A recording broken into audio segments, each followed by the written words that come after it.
ఏయో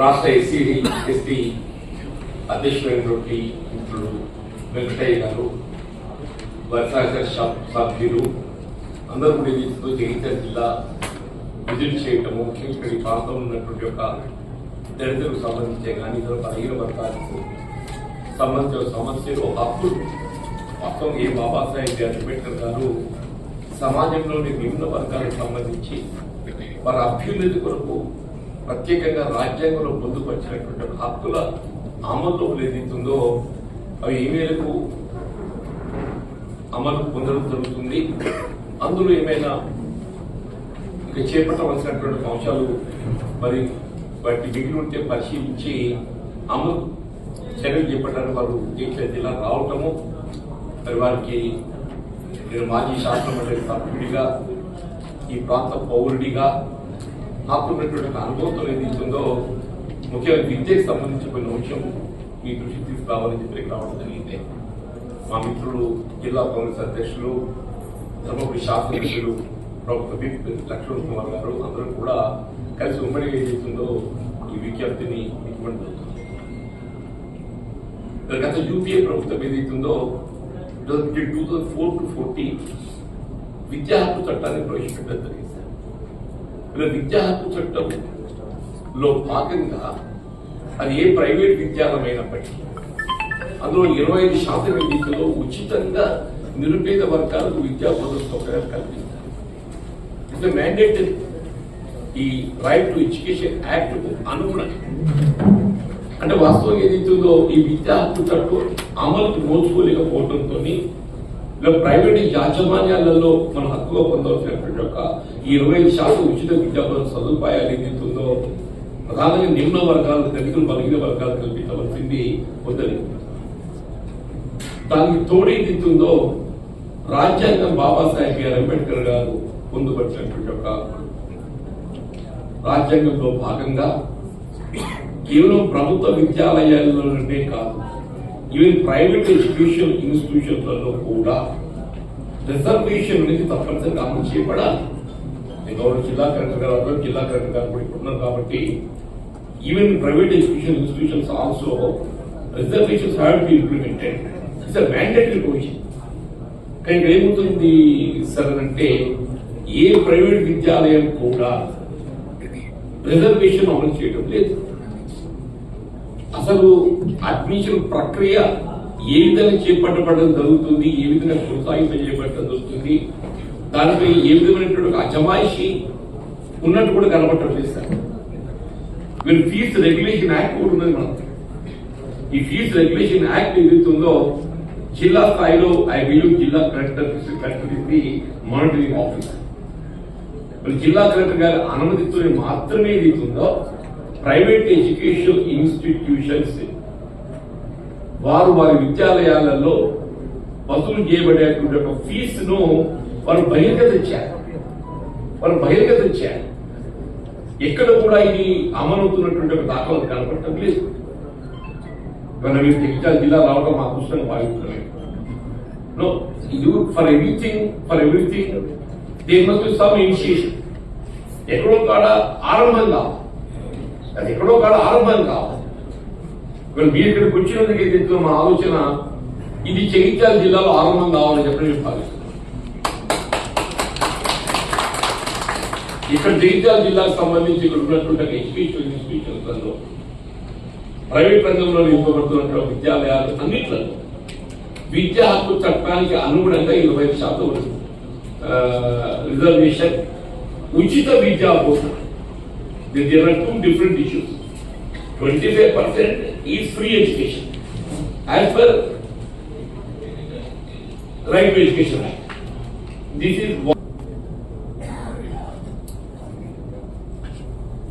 specific court said for the aforesaid reasons the repetition is allowed. Directing the respondent to consider the case of the petitioner for compassionate appointment in any suitable post. In any suitable post, it need not be in the revenue department only. It need not be only in the revenue department only. In any suitable post within a period of 8 weeks from the date of receipt for a copy of this order. సంవత్సరం అవుతుంది. ఇంతకంటే ఒక దళితుడికి ఏదైతుందో అన్ని హక్కులు కలిగి ఉండి కూడా ఏదైతుందో న్యాయం పొందలేకపోవడం నిజంగా ఇట్స్ వెరీ అన్ఫార్చునేట్. అన్ని హక్కులు కలిగి ఉండి కూడా చెప్పండి. నువ్వు వ్యాలీ వ్యవస్థలో అదే నా మాత్రం ఏదైతుందో the other suitable post you give office over it is eligible for junior assistant, ఇది గ్రాడ్యుయేట్.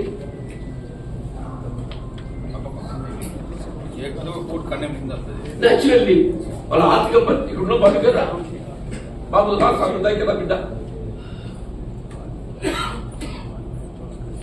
బాబు తండ్రి చనిపోయినప్పుడు తల్లికి తీస్తారు, తల్లి ప్రింట్ తీసి 9 సంవత్సరాల పిల్లోడు వాడు పెరిగి పెద్ద పేరు చదువుకునేది వాళ్ళకి ఉద్యోగంతో రాజుతో నా పిల్ల పెళ్లి చేసుకున్నాడు.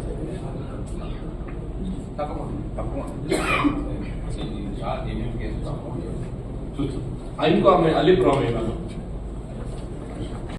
అధికారులు, ముఖ్యంగా ఈ జిల్లాకు సంబంధించిన అన్ని జిల్లాలకు సంబంధించిన డిఎస్పీ, పోలీస్ అధికారులు, సర్కిల్ ఇన్స్పెక్టర్స్, మండలాలకు సంబంధించిన మండల ఎంఆర్ఓస్, డిస్ట్రిక్ట్ ఆఫీసర్స్, ఇంకా హోదాలను అన్ని వివిధ హోదాలను అధికారులకు, ముఖ్యంగా పాత్రికేయ మిత్రులందరికీ కూడా నమస్కారం తెలియజేసుకుంటూ, మొదటిసారి మా వెంకటయ్య అన్న జిల్లాకు వచ్చినందుగా మనస్ఫూర్తిగా వారికి వెల్కమ్ చేస్తూ, ఏదైతే కొంచెం ఆలస్యం వచ్చినందుకు అనేది ఎందుకంటే ధర్మానంలో ఎస్సీ దానికి సంబంధించిన ప్రాబ్లమ్స్ ఉన్నాయన్నా అక్కడ ఆలస్యమైంది. ముఖ్యంగా మా పెద్ద జీవన్ రెడ్డి గారు ఏదైతే రిప్రజెంటేషన్ ఇచ్చినారో, విద్యా చట్టం అంటే ఈరోజు మనం చదువు చాలా గొప్పదని, ఆ చదువు విషయంలో కూడా ప్రత్యేకమైన దృష్టి పెట్టి కేంద్ర ప్రభుత్వం ఏదైతే చట్టాన్ని చేసిందో ఆ చట్టాన్ని రాష్ట్ర ప్రభుత్వం అమలయ్యే విధంగా ఎస్సీ కమిషన్ చైర్మన్గా మీరు జిల్లాకు వచ్చినందుకు పెద్ద జీవన్ రెడ్డి గారు, మీరు కానీ మాకు సంబంధించినటువంటి కాంగ్రెస్ పార్టీ ప్రజలందరూ కూడా ఇవ్వడం జరిగిందన్నా, ఏదైతే చట్టాన్ని అమలయ్యే విషయంలో కూడా కమిషన్ పూర్తి హక్కులు ఉంటాయండి.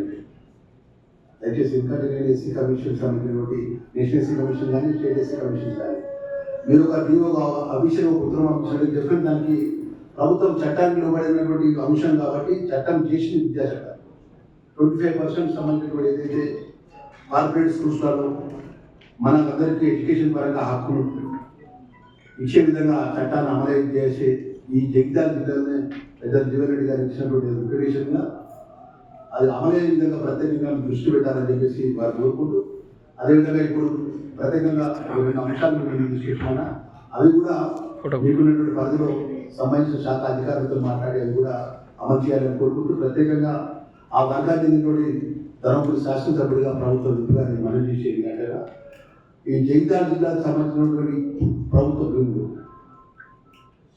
నా ధర్మపురి మండలంలో గాడెపల్లి శివారు ఉంది, సుమారు 260 ఎకరాల భూమి ఉంటుంది ప్రభుత్వ భూములు. 260 ఎకరాల భూముల్లో కూడా నేను ఎమ్మెల్యే ఎన్నికైన వెంటనే రెవెన్యూ మినిస్టర్ గారు కూడా రిప్రజెంట్ ఇవ్వడం జరిగింది. 200 ఎకరాలు కదా 2014 నుంచి 2023 వరకు ప్రత్యేక రాష్ట్రంలో ఉన్నటువంటి ప్రభుత్వంలో ఉన్నటువంటి పెద్దలు కానీ అప్పుడు ఉన్నటువంటి పరిపాలన చేసినటువంటి ప్రజాప్రతినిధులు కానీ అక్కడ ఉన్నటువంటి ఎక్కడైతే నిజామాబాద్ D1 పట్టాలని ఎస్ఆర్ఎస్ D1 పట్టాలని సర్టిఫికేట్ బోగస్ సర్టిఫికేట్ తీసుకొచ్చి సుమారు 200 ఎకరాలు కూడా 180 ఎకరాల భూమి కాల్ చేసేది. 180 ఎకరాల భూమి కాల్ చేసి మామిడి తోటలు పెంచిలు పెట్టుకొని ఎంజాయ్మెంట్ ఉన్నారు అందరూ. దానికోసం అప్పుడు అపోజిషన్ ఉన్నప్పుడు నేను జిల్లా కాంగ్రెస్ అధ్యక్షుడిగా పెద్ద జీవన్ రెడ్డి గారు ఎమ్మెల్సీగా ఉన్నప్పుడు అనేక సందర్భాల్లో నేను రిప్రజెంటేషన్ ఇచ్చిన వాటికి వాళ్ళు తీసుకొచ్చి పేదవాళ్ళ నాయకత్వం ఎస్సీలు ఎవరైతే పేదవాళ్ళు అందరి కోసం భూమిని మనం అడిగితే అప్పుడున్నటువంటి పెద్దలు ఎవరు కూడా దాని విషయంలో కూడా పట్టించుకొని కాంగ్రెస్ గవర్నమెంట్ ఇచ్చిన ద్వారా ముఖ్యమంత్రి వర్యులు రెవెన్యూ మినిస్టర్ గారి ద్వారా దృష్టి తీసుకుంటే దాన్ని పూర్తిగా సర్వే చేసి ఎవరైతే బోగస్ ఉన్నారో, ఎవరైతే ఇనేజిబుల్ పర్సన్స్ ఉన్నారో లిస్టు తయారు చేసినారో మీరు కమిషన్ ఇస్తున్నారు కాబట్టి ప్రత్యేకంగా దాన్ని దృష్టి పెట్టి ఎవరైతే పేదవాళ్ళు ఉంటారో, పూరెస్ట్ ఆఫ్ పూర్ పరిస్థితులు ఉంటారో, ఏ ధర్మపురి నియోజకవర్గంలో ఉన్న గాదెపల్లి శివారు ప్రభుత్వ భూమిని మీరు భూ పంపిణీ చేసే విధంగా ప్రత్యేకంగా ఆదేశం ఇవ్వాలని చెప్పి దాని కూడా నేను ఇస్తానని చెప్పేసి మీరు రాత్రి ఇస్తానని చెప్పేసి మా చైర్మన్ గారికి మనవి తీసుకుంటూ, అదేవిధంగా ఈ జిల్లాకు సంబంధించిన ఎస్సీ ఎస్టీ కేసుల విషయంలో కూడా ఎస్పీ గారు రిపోర్ట్ చేస్తుంటారు. తొందరగా డిస్పోజ్ చేయాలని చెప్పేసి ఆ ఇష్యూ విషయంలో కటాఫ్ టైం పెట్టుకొని ఆ టైం ప్రకారం అది జెన్యున్ ఇష్యూ అయితే ఇమీడియట్గా డిస్పోజ్ చేసి పనిష్మెంట్ చేయండి, జెన్యున్ కాకపోతే క్లోజ్ చేయండి. దాని ప్రాతినిధ్యంగా 2 నెలల కొద్ది అది పెండింగ్ అవుట్ వస్తే ఎంత మధ్య దళాలు వచ్చి అది కాంప్లైంట్ ఇస్తాం, వాళ్ళ కాంప్లైంట్ ఇస్తాం, మా వాళ్ళ అందరూ కూడా ఇబ్బంది పెట్టి కార్యక్రమం చేపడుతుంది. దయచేసి ప్రత్యేకంగా ఈ జిల్లాకు సంబంధించిన ఎస్సీ కేసులో కూడా ఎంతమంది మన ఎస్సీల కేసులకు అన్యాయం జరిగింది, ఆ ఇచ్చిన పిటిషన్ మీద వాస్తవంగా తప్పు జరిగింది, ఇమీడియట్ పనిష్మెంట్ కావాలి. అసలు ఆలస్యం చేయకుండా విషయాలు. రెండో విషయం, మూడో విషయానికి వస్తే ఈ యొక్క జిల్లాకు సంబంధించినటువంటి ఏదైతే ఎస్సీ ఎస్టీ సంబంధించినటువంటి అవుట్ సోర్సింగ్ ఇస్తారు. జగిత్యాల జిల్లా ఎస్సీ ఎస్టీ కేసులు, అట్రాసిటీ కేసులు, తర్వాత ల్యాండ్ కేసులపై సమీక్షా సమావేశం జరిగింది. మరి సప్లా నిధులు పక్కదారి పట్టిస్తే కఠిన చర్యలు తీసుకుంటామని చెప్పి కూడా అధికారులకు ఆదేశాలు ఇచ్చినాం. మరి రిలాక్సేషన్ విషయంలో ఏ అధికారి హెచ్ఓడి ఉల్లంఘన చేసినా కానీ ఉపేక్షించమని కూడా చెప్పినాం. మరి 2 అంశాలపై సుదీర్ఘంగా చర్చలు జరిపినాం. అన్ని అంశాలపై మన సమీక్ష సమావేశం ఏర్పాటు చేసినాం. మరి ప్రతి నెల చివరి వారంలో సివిల్ డైరీ జరపాలని, ప్రతి 3 నెలలకు ఒకసారి డివిజన్ సివిల్ జరపాలని చెప్పి కూడా కలెక్టర్ గారికి, ఎస్పీ గారికి ఆదేశాలు ఇచ్చినాం. అవన్నీ అమలు చేయాలని చెప్పి, ఎక్కడ కూడా ఎస్సీ ఎస్టీ కేసుల విషయంలో అలసత్వం వహిస్తే కఠిన చర్యలు ఉంటాయని చెప్పి కూడా అధికారులకు కూడా దిశానిర్దేశం చేయడం జరిగింది. తప్పకుండా ఎవ్వరు ఏ అధికారి లక్ష్మణ్ రేఖ దాటినా కఠినమైన చర్యలు ఉంటాయి. ఇప్పుడు రోస్టర్ పాటించకున్న రిజర్వేషన్లలో వాళ్ళు ప్రమోషన్లో డివియేషన్ అయినా వారి మీద కఠిన చర్యలు ఉంటాయని కూడా చెప్పినాం. అది మరి తప్పకుండా తప్పకుండా అమలు చేయాలి. అమలు చేయని అధికారిపై మాత్రం ఎంతటి వారైనా ఉపేక్షించమని కూడా హెచ్చరిక చేసినాం.